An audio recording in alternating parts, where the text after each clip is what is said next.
more of a Hamlin program, and the Hamlin program stops in the middle of summer because late season infection of grapefruit or Hamlins doesn't drop the fruit, or grapefruit as well, doesn't drop the fruit, and what you care about is keeping the fruit on the tree, not the cosmetic appearance of Hamlin. You don't need to spray beyond mid-July.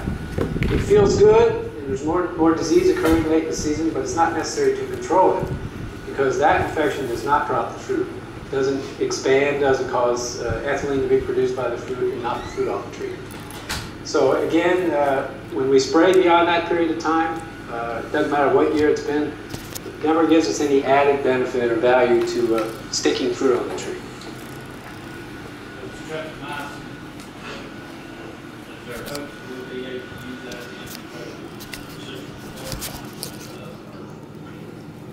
It depends on, well, first of all, let's tell you that it's 3 times the cost. And for a fresh market grapefruit crop, that's affordable. And the reason that you do it again is later in the season, copper toxicity occurs. You want to prevent that on a fresh product. Again, that has no consequence on Hamlins or early oranges. We use so much copper on all this now. Okay. It's pretty high. So you're asking, the real question for Hamlin is how are we going to reduce the amount of copper per acre per year? Okay, let's go that way now. Let's tell you that last year in both Hamlin and grapefruit, what we did was there's 2 ways to attack this. So you've heard of Magnabond. That's a soluble copper. It's more expensive. You use it at a lower metallic rate because it's more soluble. We've been looking at that for several years in both Hamlin and grapefruit. And in Hamlin, early season, it doesn't control during this period we're talking about right now very well. In grapefruit, it's been dry every spring, so it's worked season long in grapefruit because the rain there comes later in the season. In Hamlins, we get hit this time of the year. Magnabond does not have enough copper on early, so we say either mix coside copper with a Magnabond at 100 ppm as a tank mix, or spray early with coside and then use Magnabond later in the season. Now, I'm not claiming that cuts cost, but that cuts metallic in half. So that's a big deal. That program is a way to very dramatically reduce your amount of copper per acre per year. No matter how many sprays, if you're doing this mixture of Magnabond and coside. Any other questions? Have they tried any other antibiotics? Is your streptomycin given as an injection in the tree or a spray? It's a spray. It's a topical spray, and it's limited to 2 sprays in the season during that time when copper toxicity is a risk for grapefruit, which is August, or late July, early August. So it's a very, very concerted use because of just concern about antibiotics in the environment, non-target effects, which we've studied, resistance in the bacterium to streptomycin. All these things we've addressed in our research, and all things look good for using it on a very limited targeted basis on grapefruit to reduce copper toxicity and to reduce the amount of copper per acre per year a little bit. So other antibiotics we have tried, they don't work as well. Oxytetracycline didn't work as well. Something called gentamicin didn't work as well. A few other antibiotic modes of action didn't work either. So I would say streptomycin is the tool for the job if you're going to use an antibiotic. Yeah. Any of the others okay to use or not? Well, none of them are registered, so I'd say the answer is no to everything but copper right now. There's only one active ingredient in the spray guide, copper, to control canker. That is recommended. It's in the spray guide, it's recommended. So that is an issue, and that we're working on it. I'm going to use all my time on canker, Barbara. You want me to change subjects here or what? Where are you? I'm right here. Oh. Whatever the growers want. Well, I was talking at my table about, you're all probably aware that our entomologists are working diligently to get the neonic rate doubled if possible. Now, if that's news, I don't think it's something I can't talk about, but the goal is obvious. I mean, you want to be able to use it on larger trees to control psyllids. And that's a great thing. We need that. But what we also know is that on non-bearing trees, when you use neonics, you control canker at a very high level on oranges in a way that almost matches the control on grapefruit of non-bearing trees of leaf infection. And what is that control? You apply it to the soil, it comes up systemically in the tree, it controls psyllids, but it also controls canker bacterial infection and multiplication, and reduces the amount of inoculum on trees in leaves. And that's a big deal when you're integrating that kind of a systemic activity with copper on young fruiting trees, which is your worst case. Like I said, go out there and spray these young grows before the rains, because I can guarantee you're going to have fruit drop there if you don't, if you haven't already put a copper on. Because this time of the year, you need all the activity you can get.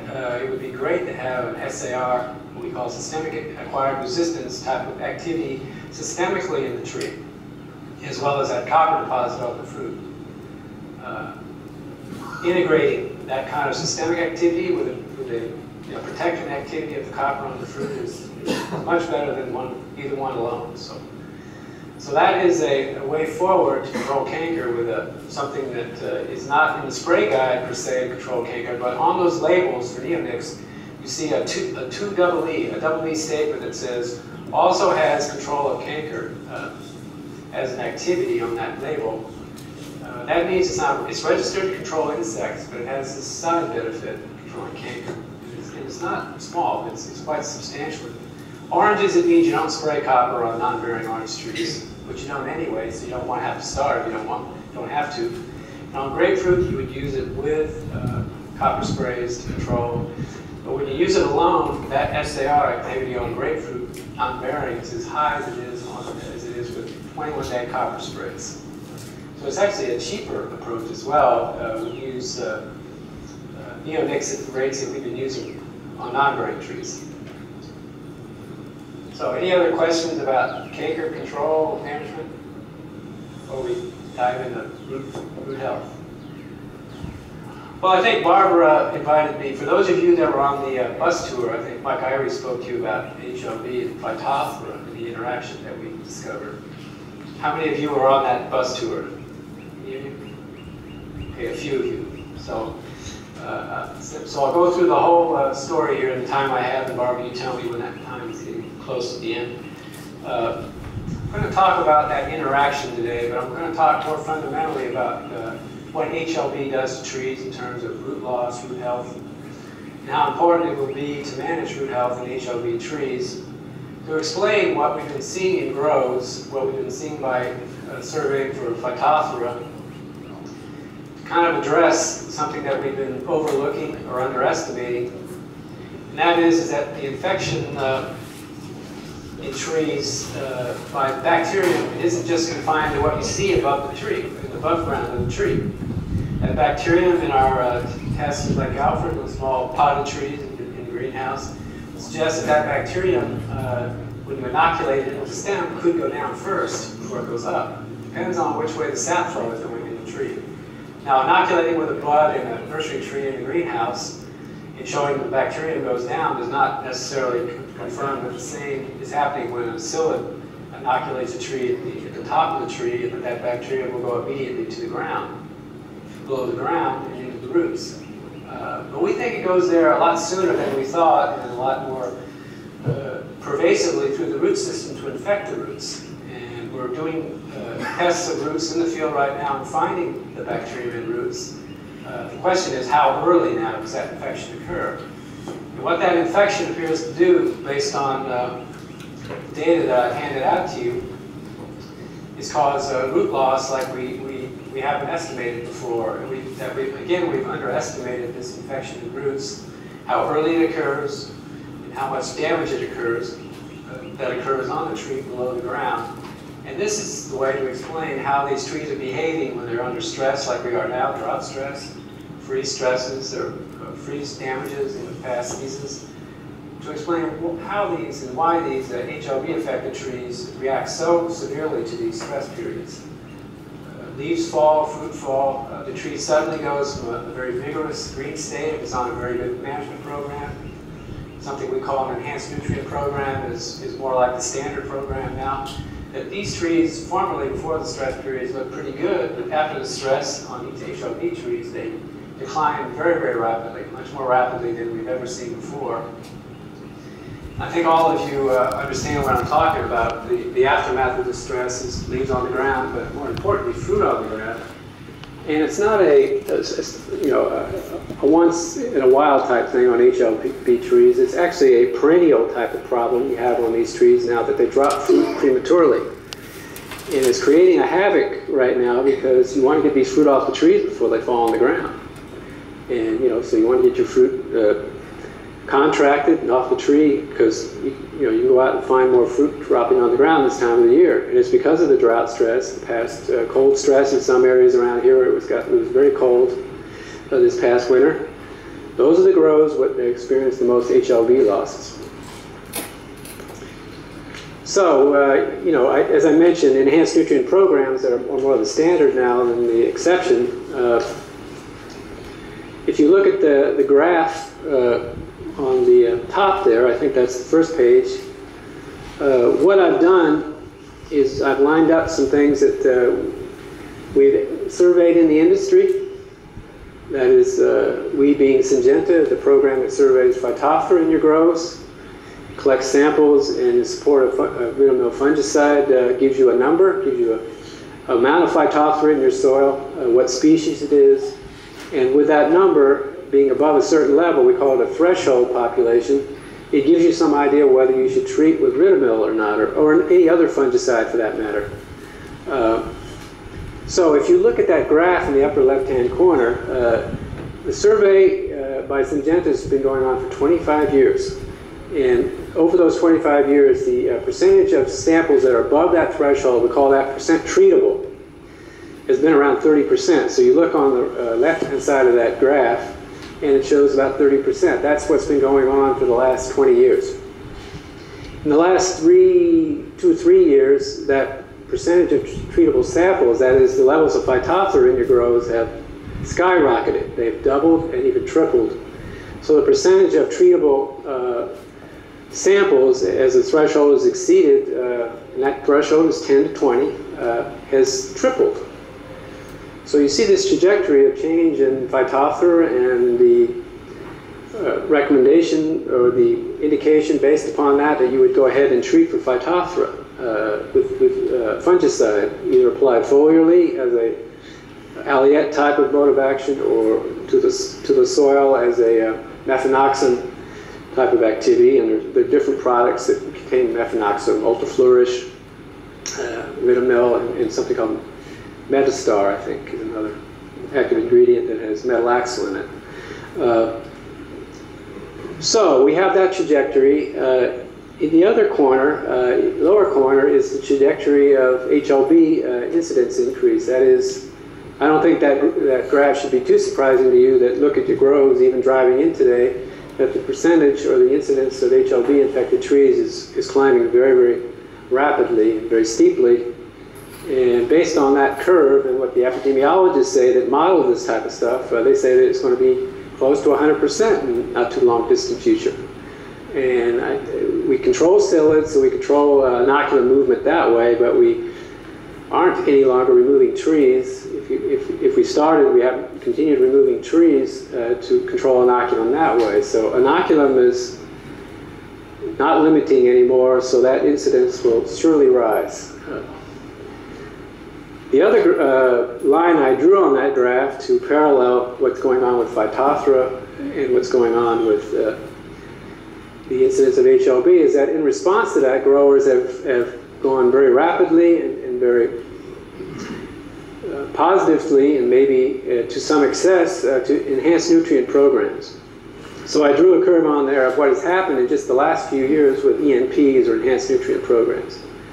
I don't think anybody would argue with that graph. I don't have data to support it, and I don't have statistics, but I think it's fairly, with fair confidence, I could say that most everybody's on some kind of an enhanced nutrient program. And how are those things linked? Why did I put them all on the same page there?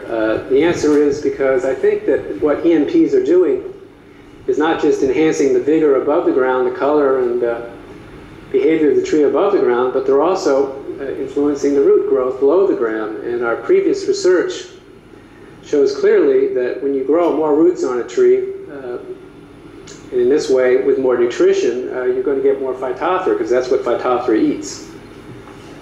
So the way to explain this unprecedented rise in phytophthora statewide, we said, was because of the interaction with HLB that was talked about before in the previous presentation on the bus tour. But I think more fundamentally it has to do with the way the trees are growing these days since '08. And '08 is when these enhanced nutrient programs got into full swing in the industry, and that's the time over which these changes have occurred in phytophthora.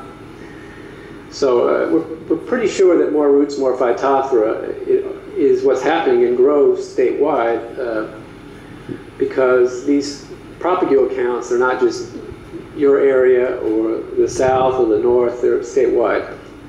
And so some might say, well, that's great. That's Syngenta's program. That's not a research program. So we went out last season to grow starting about this time of the year, and it sampled throughout the year. That's the second page. That's this table. And for those of you that were at the Citrus Institute last week, I presented this data on a slide that you could barely see. So here you have the numbers. And the numbers there that I highlighted in red are the really important ones. What we did was we went out and surveyed 3 groves, or 3 grove operations, several groves in each operation in the central, south central in this area, Orange Cove to be specific, and then in the south at CPI. All 3 of those operations were still scouting and removing trees as of last year. In that way, we could go out into these groves and identify very recently affected HLB trees. And that's important because if we're going to talk about HLB as it affects root health and root loss, we better be pretty certain that that's something that occurs early, because it's going to have its most impact at that time. And that survey then looked at phytophthora populations. It also measured root density on those trees.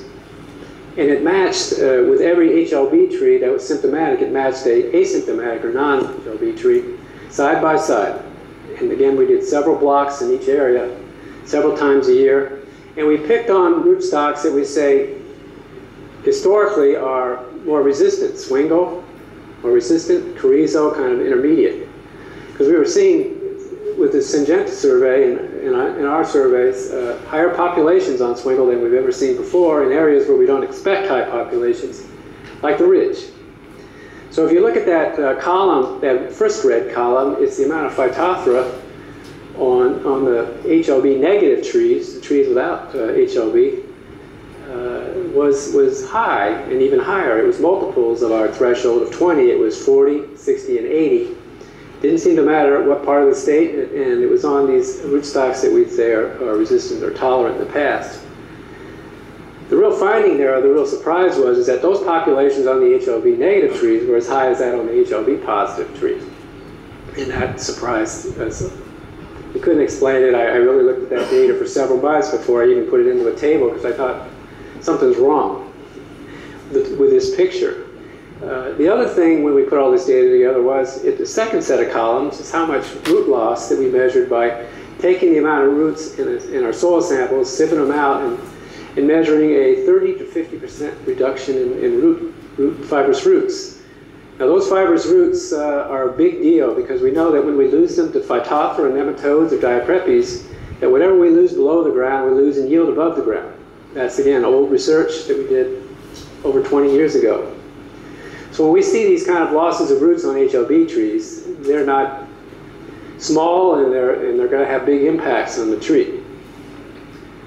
And again, there are much lower root densities on the HLB positive trees than the negative trees. That, again, suggests that with similar populations, if you divide the amount of phytophthora by the amount of roots, that the amount of phytophthora per root is higher. That's where we think that there's some interaction here with phytophthora going on. If the phytophthora per amount of root, or the amount of food, is higher, then those roots are stressed, predisposed, and more liable to get infected. That's why we've been talking about trying to actively manage these populations when you get above this threshold. Now if you go to the next page, that's looking at what the implications of this root loss are on these trees. I've said the root loss is 30 to 50%. And I said that that's huge.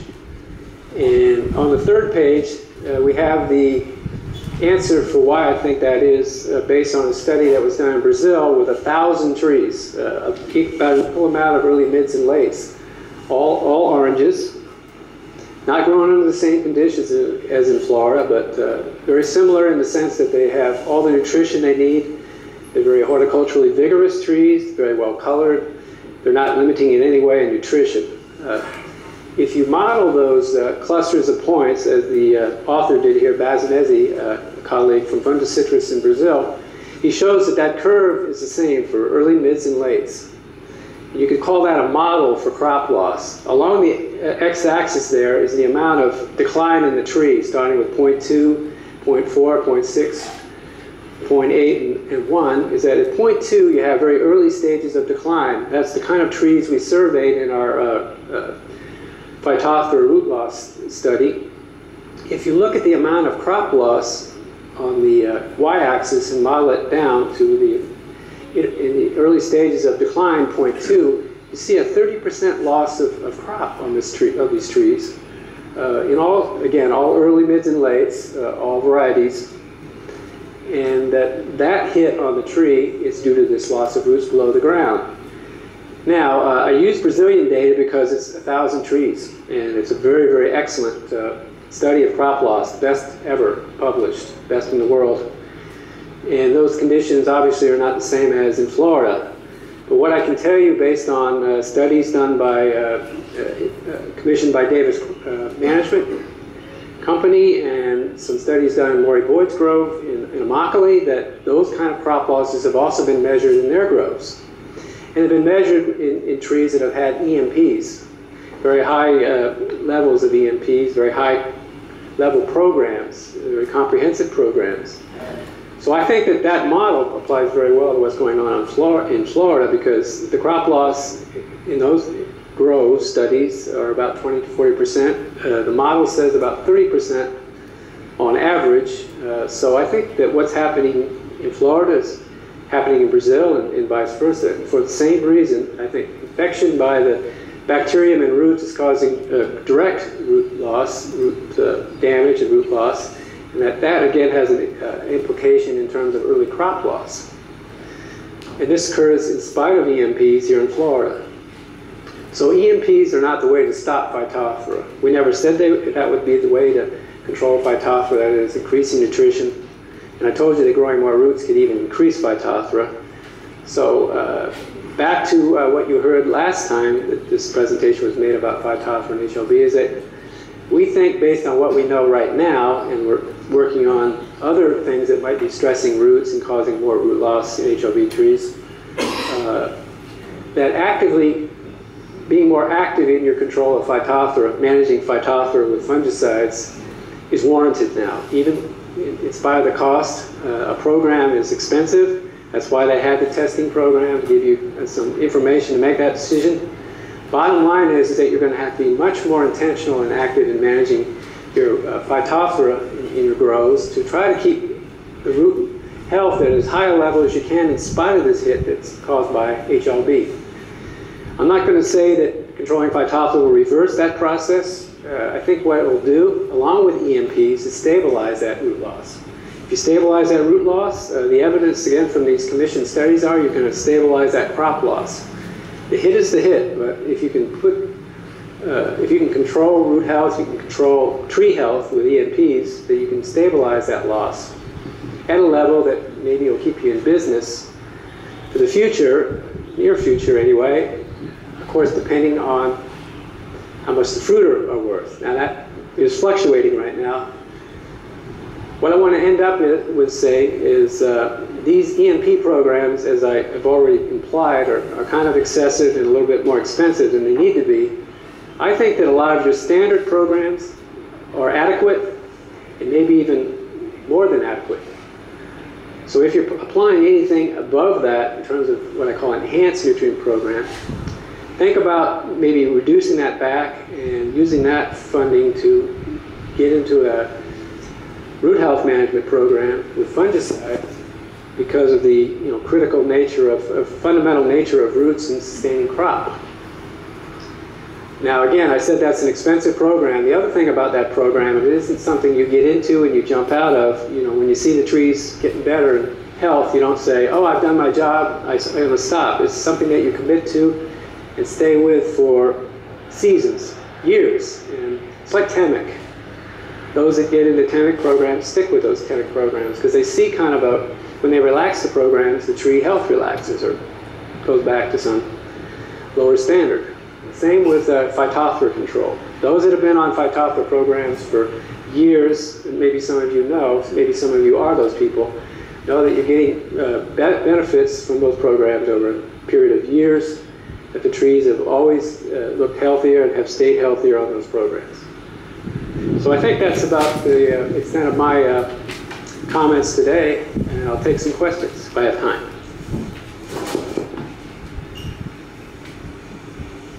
Yes, sir. Timing of the Ridamil and those other chemicals, what's the best timing for it? Very good question. We studied root flushes on trees, and the idea with phytophthora management is to protect root flushes.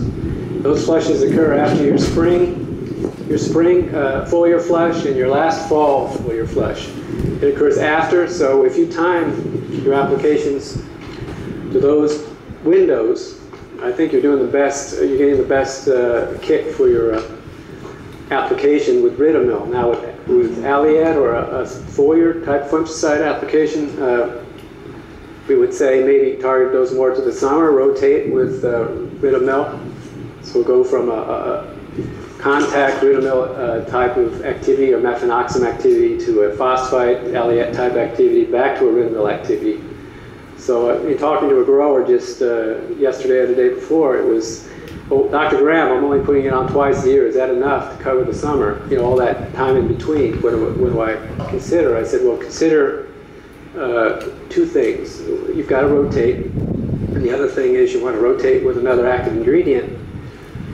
That active ingredient, Alliet or a phosphite, is induced resistance. I didn't talk about, but induced resistance in HLV-affected trees is probably not going to be working any longer, if at all. I mean, it may work some, but not much.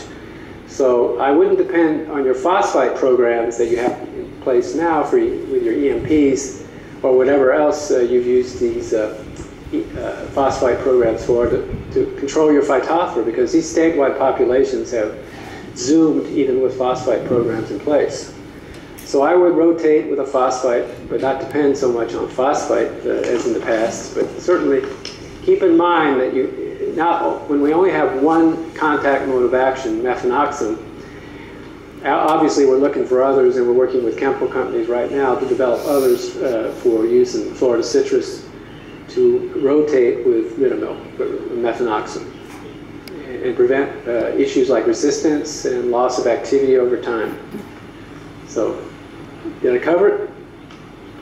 One more question. Not only phytophthora, we have left roots, the effect of citrus nematodes or weed complex or something. Did y'all think that is a type of study?